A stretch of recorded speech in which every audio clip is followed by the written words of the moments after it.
Hello, my name's Kate Fellows. I'm the Head of Learning and Access for Leeds Museums and Galleries. And here are some thoughts about difference, about process of othering and how we deal with it in Leeds Museums and Galleries. Now, recently, I've been delivering a number of sessions at conferences. Something I've been asked to do multiple times recently is audio describe myself at the start of a session. I even started having a set number of sentences to say. Hi, my name is Kate, and I'm a white woman in her 30s, with short brown bobbed hair, and I'm wearing a deep pink top. It's good access practice so that people with visual impairments can be included in the conversation. Now, as one of the many hats I wear, I chair the Yorkshire Accessible Museums Network. Now, that group does exactly what it says on the tin. It tries to make museums, their programmes and spaces more accessible to people living with additional needs. We've been talking a lot about asking our speakers to give audio description statements at the start of their presentations, just like the other conferences I've been presenting at. But it's caused some debate. Can we insist, or is it a personal choice to do this? Will we upset or offend anyone by asking? Does it enable othering, or does it foster tolerance? Should we even question it if it'll enable greater access for someone who needs it? In the end, we decided to encourage, not insist, that it's personal choice as to what somebody includes in their statement, should they wish to make one. But it raised questions for me. We all put people in boxes in our heads, either consciously or unconsciously. It's a natural human thing to do. This might be based on what they look like, what they say, or indeed what they don't. Looking at or listening to me, you'll make assumptions about the communities to which I identify or belong, through the information I volunteered or what I'm wearing even. You'll have decided based on that whether you think we'd get on if we went out for a coffee. And most of the time, I'm okay with that. The bit of the time I'm not okay with that comes from the negative side of the process of othering. Othering for me is recognising and often labelling somebody as different to you. It can have really positive effects of shared learning and empathy, or it can have really negative ones of assumptions, misunderstandings, and at a very extreme level, hatred. The otherness labels we give people often stay with them throughout their lives, and they may not be happy or comfortable with the assumptions and labels that others make. So, how do we in cultural organisations create a space where people can meet as individuals and where we can have multiple individuals meeting each other? How do we create a comfortability factor where we can recognise and celebrate the difference for shared learning? When we do it well, when we manage to hold that space, it's really awesome. One of our programmes is called Careers for All. And in that programme, we work with young people who are living with additional needs to provide them with meaningful work experience placements and opportunities. We work with the individual and their support workers to build a programme of life and work skills development to support and help them. Now, yes, as part of that, they help us build exhibitions, help with school groups, with public engagement, with social media. But often for these individuals, the biggest learning comes from meeting other people in the workplace, learning how to do things like interact in the staff room, be themselves in the office, travel to work on their own and get there on time.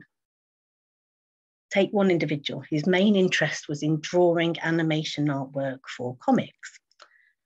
So we structured a task that got them to do a little bit of other work, balanced with being able to draw the collections. Because their structured learning was actually that the world of work often doesn't allow you to just do what you like. You have to do what your employer wants you to do. It's the softer side of work, in effect. We create space for them to be themselves, be accepted, be nurtured, but also prepare them in a safe and supported space for that big bad world of work. For us, the learning is equally as powerful.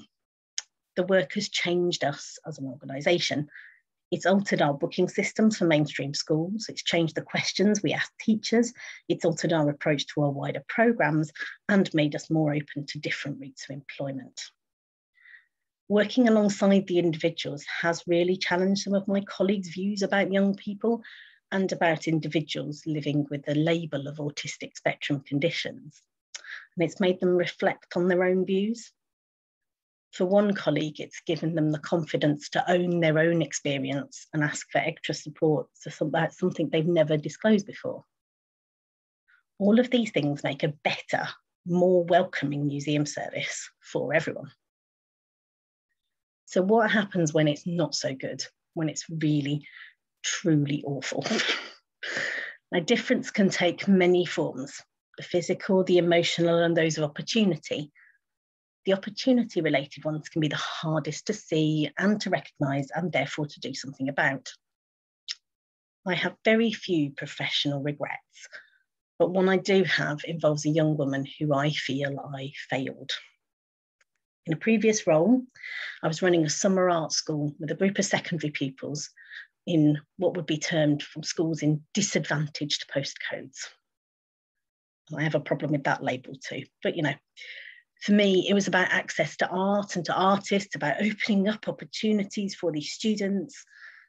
Each school put forward a student who they thought would benefit the most from that experience. When they arrived at the summer school, there was one young woman who didn't look comfortable, happy, or excited to be there. Very different to the other students, I suppose you could say. Very different in her approach to the summer school. Let's call her Emma. Emma perceived the other students as posh.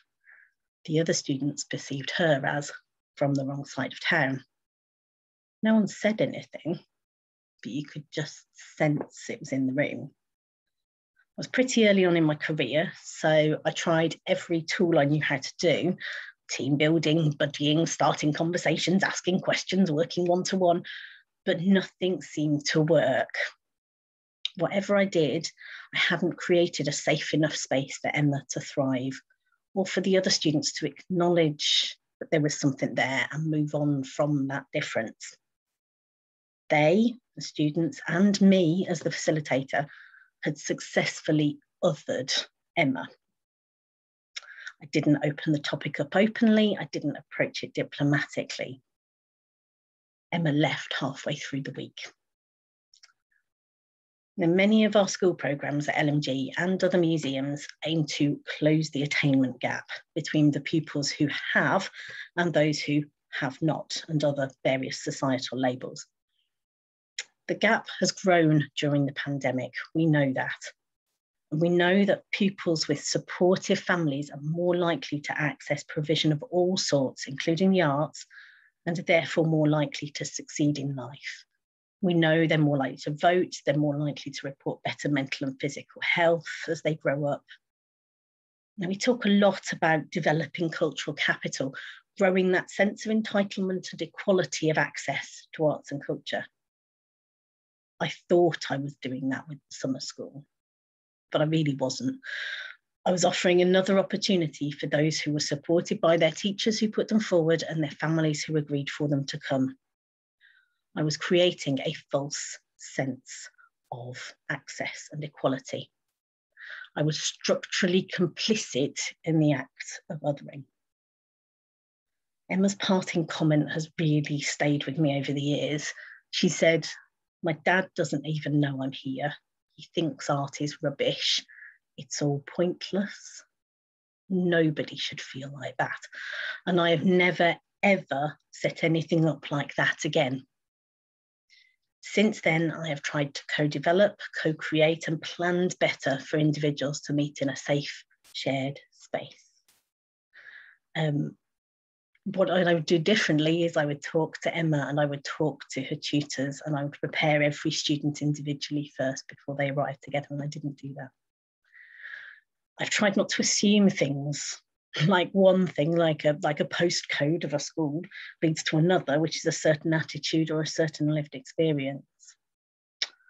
I've learned to trust my instincts and try to be open about having difficult conversations, acknowledge my biases and my mistakes, be empathetic and curious, keep learning, all of these are now driven by what I see as my values of kindness, compassion, and trying to be an empathetic human. I'm still learning. I still ask questions of myself.